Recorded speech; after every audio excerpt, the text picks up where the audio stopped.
before we move on. Okay. Okay. Okay, Red? Yeah, got it. Thanks. Good.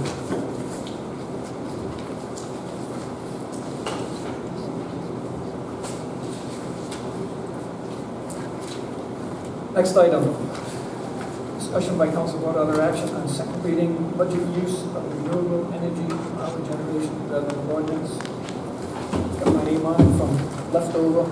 We talked about it, took no action, and we recommended that we move it to this date. And I'm going to ask that we take no action to a future date. I'm waiting. I was hoping to have the asset management commission come tonight. They were meeting tonight, and it was a regular meeting night for them. They missed a couple of meetings because of weather, so they were a little behind. The reality of it is the asset management plan isn't going to be done even for this fiscal year, but they're going to have an idea of it. And so I'm going to talk with them and see if we can get them to come to a meeting. But the whole point of the revenue in the budget was so that we had a predictable stream of revenues to pay for capital items. And so we'll address it after we have the asset management commission. We'll address it as we get close to the budget, if that's all right with everybody. Yeah, fine. So money coming in yet, is it?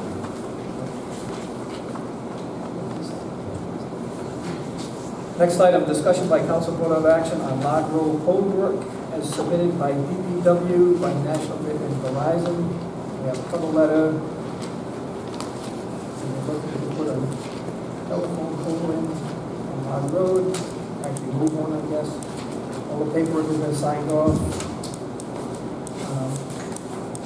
Mr. Pendergast has signed off. And we had commission, we mentioned, moving a pole 25 feet on Log Road. Motion to approve. Motion by Mrs. Zelinski, second by Mrs. Bonioli. Any other discussion? If none, roll call vote. Mrs. Bonioli? Yes. Mr. O'Hara? Yes. Mr. Osier? Yes. Mrs. Zelinski? Yes. Mr. Vadenais? Yes.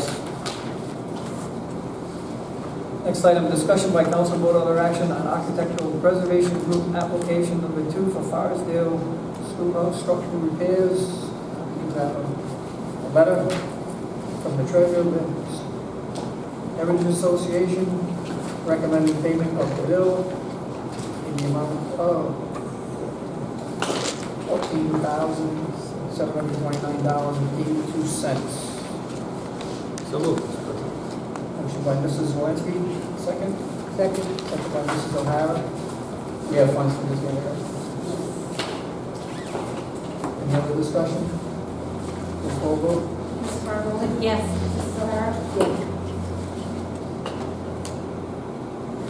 She said yes. Oh, I didn't hear, I'm sorry. Oh, I'm sorry. Mr. Osier? Yes. Mrs. Zelinski? Yes. Mr. Vadenais? Yes. Next item, discussion by council vote other action on work with the solicitor on developing a draft initiative/ordinance for future council review aimed at tree preservation and protection. Mr. Osier. Yeah, so I put this on here because, there's been a lot of talk, with projects in town and whatnot, about, preserving trees and, woodland environment as well. So I had gone back and looked at the comprehensive plan, and I heard extensively from residents as well.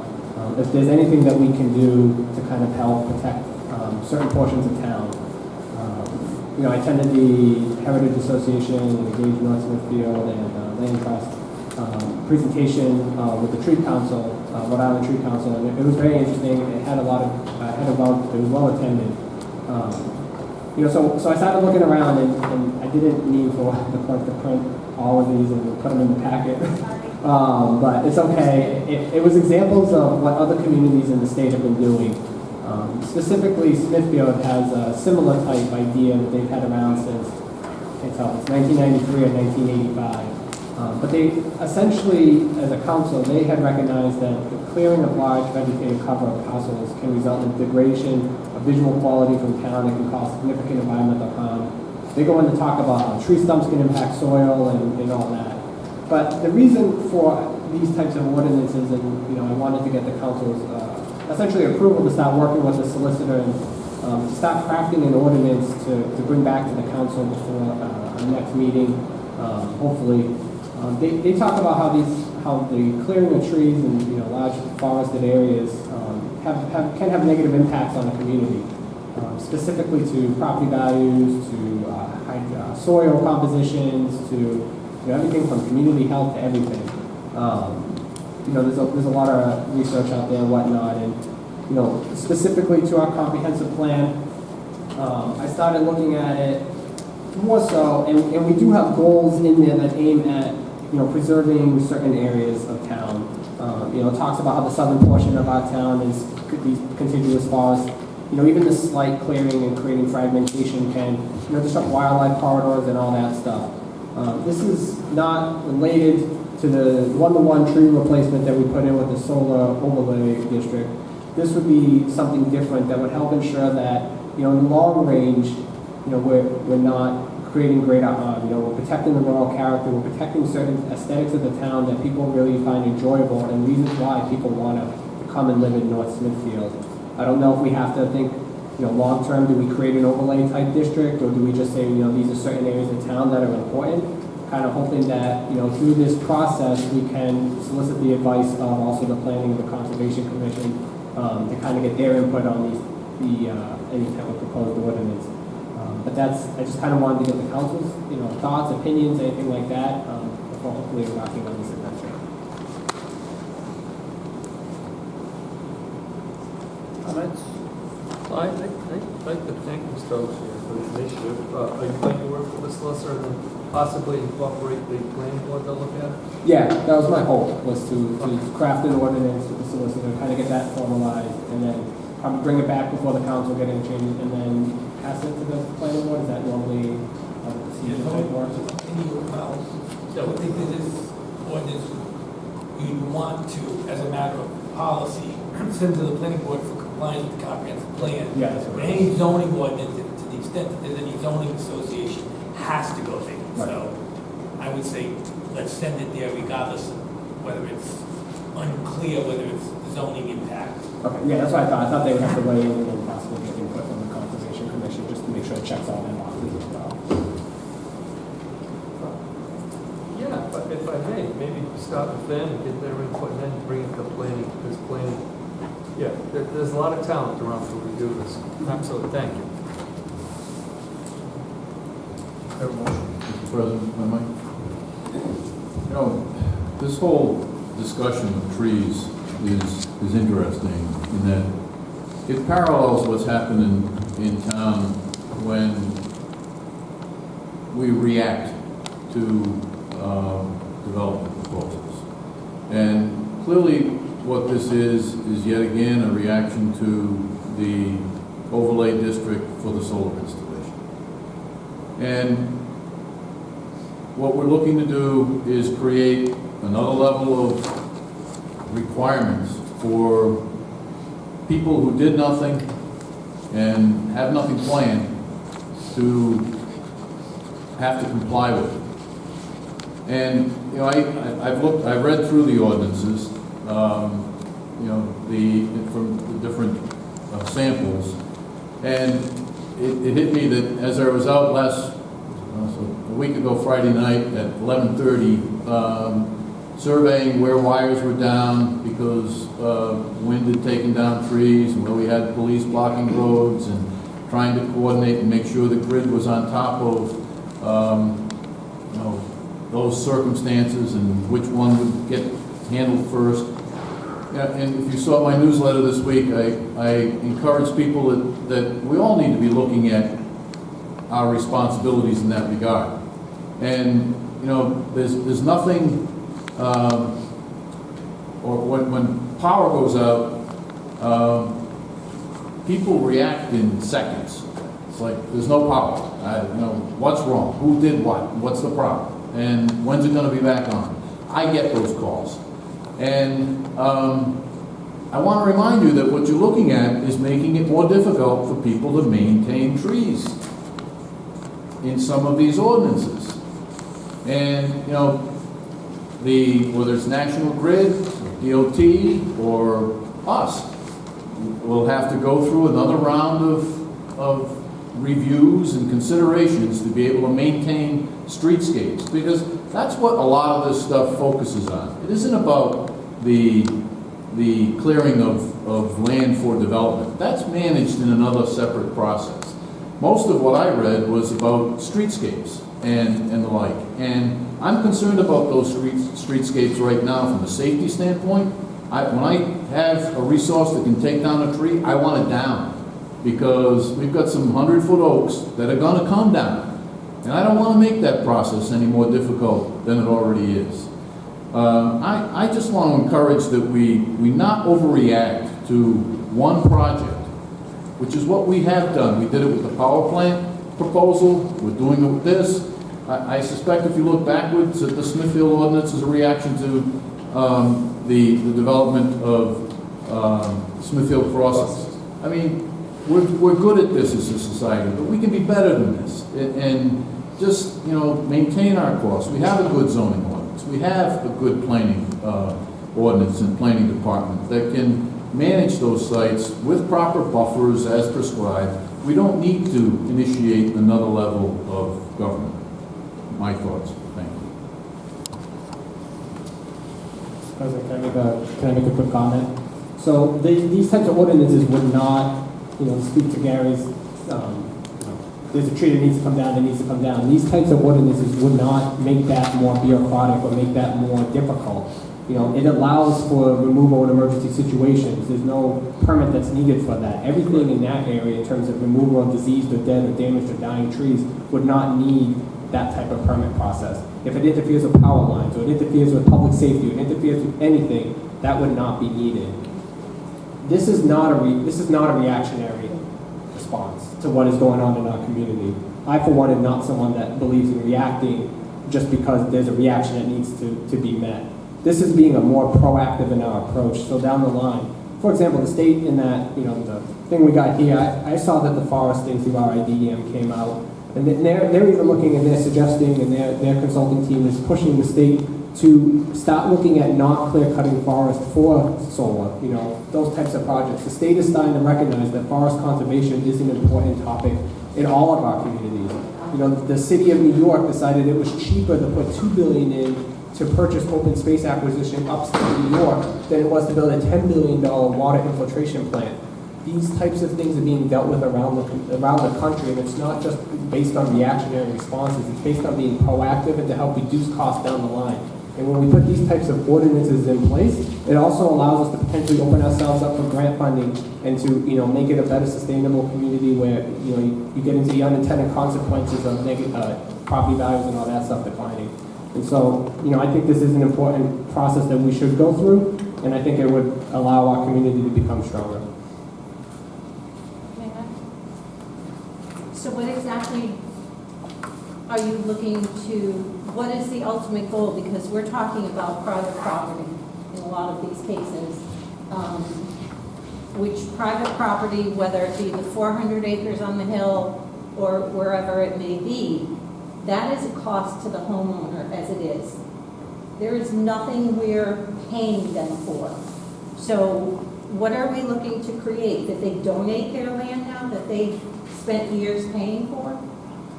I don't understand what you mean by I guess I'm looking, so as far as the trees and conserving the forestry, what is this ordinance going to do? Tell a private landowner who may own the forest? I mean, if they want to donate for their own purpose to be in the farm, forest, and open space, program, that's their prerogative. This isn't dictating private property what they can and cannot do with their lands. So what is the tree ordinance exactly going to do? Only affect public property? It's going to help us enforce our actions that are outlined within the comprehensive plan. I didn't write this language where it says the purpose of the natural resource and conservation element is to provide guidance and support through various goals and actions. I didn't say that that we need to protect our wildlife, wetlands, forests, or water resources and the natural features to create a sense of place that is valued by the community. This is an effort to try to see how we can preserve the forested lands that we have now. Maybe at the end of this, we decide that, we craft an ordinance and we say, maybe we don't need an ordinance. Maybe we just need an initiative on how to promote open space or farmland preservation or conservation easements or any of those types of things. That's a whole separate topic in terms of donating lands. If a private property owner, 68% of open space in this state is definitely related to private property ownership. That is documented out there. But I'm not going to tell somebody what they can and cannot do with their property. I mean, the whole But private this property, right, it's a complicated issue. No, I mean, you can't just build a house on your own property without having a proper permit. Am I wrong in that assumption? That's correct. So they take what is care the of it, difference right? with saying you can't cut down a healthy tree because it's a healthy, viable tree without a proper permit? That's all that is. If the tree is about to die and fall on your house, you will still have the right to remove it. If the tree is about to cut in on your power line, you will still have the right to remove it. This is just ensuring that we're not taking out good trees that have positive effects on our community, whether from a property value, from an aesthetic value, from a town. And part of the reason I moved here was because of the makeup of the town. It was because of the farmland, the woodland, all that stuff is a major factor that I moved to this town, aside from the schools and the low tax rates. But, you know, people don't want this community to become like other communities in town where there's nothing. I mean, North Providence has these types of things in place. They're actually planting trees. And I know that whole topic becomes this is a complicated process, but you know, this process is to more align with what is in our comprehensive plan. It's not meant to just say, no, you can't take out anything. There will be guidelines in place that preserve private property rights while also making sure that we protect the town as a whole. So people want to come here and live here. But If I might, Mr. President, you know, I think it's probably 15 years ago now that I co-chaired the Business Roundtable at Rhode Island DEM for, I don't know, 7 or 8 years with, I think, 3 different directors. And we used to meet quarterly to look at multiple issues. One of the things that I learned in one of those meetings was that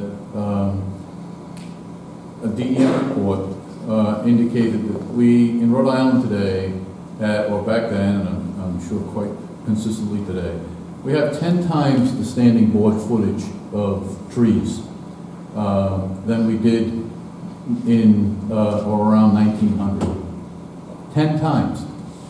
The reason for that is that we were farming, we were agricultural as a society back then.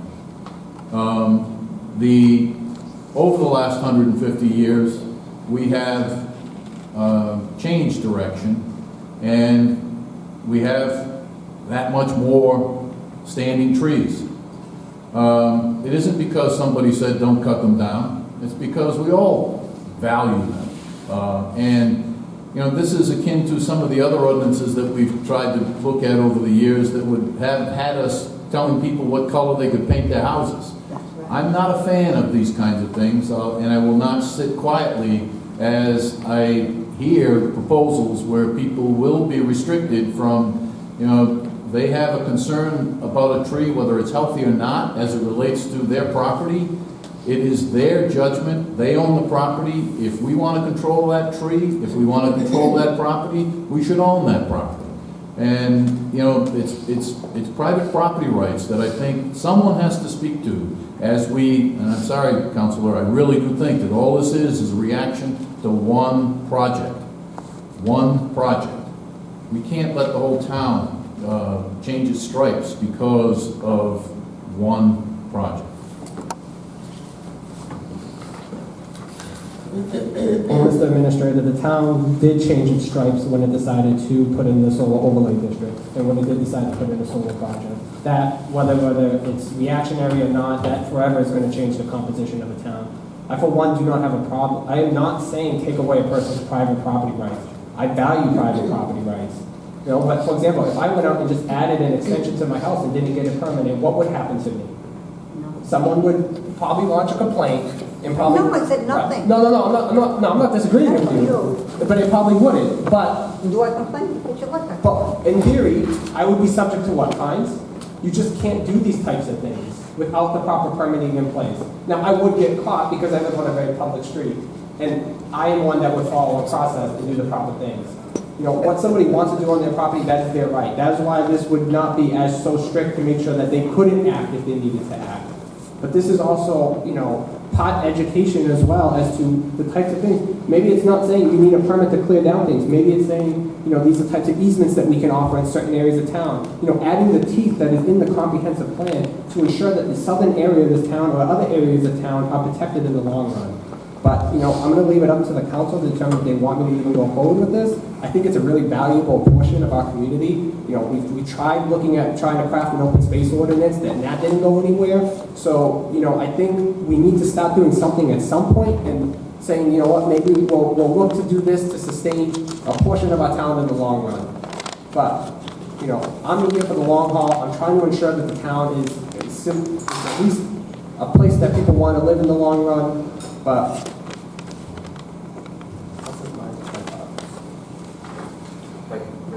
Council, I think if it's somewhat, there is great concern about property rights and value rights here, but there's so much more that can be done with the trees, especially town-owned properties, streetways and whatnot. I think if you want to pursue this, I certainly would support it, but I do want to make sure that, I mean, it's been articulated, it's been discussed here about your property rights and trees. I certainly would not want someone telling me I could not take down a tree, a healthy tree in my yard for whatever reason. You know, maybe it's close proximity to part of my structure of my house. I'm saying, no, we're past due for a major hurricane. So if you temper that somewhat. and maybe that's what it is. Maybe it just goes back to the public and the right of ways and stuff like that. But that's why I want to flush it in front of, you know, the other groups. We have these groups, we should use them. They're a valuable tool in helping us craft policy. So again, I'd like to, I wrote down some of the towns that you took this from. You know, it's, you put a lot of work into gathering this, and I certainly would not want to, Smithfield, Newport, Portsmouth, Warren, Tiverton, Jamestown, Middletown, I'm sure I missed a couple of them. Now, a lot of this is in our planning review and zoning review also, so somehow if we can bring this down into a shorter version. Yeah, I'm not saying it needs to be as long.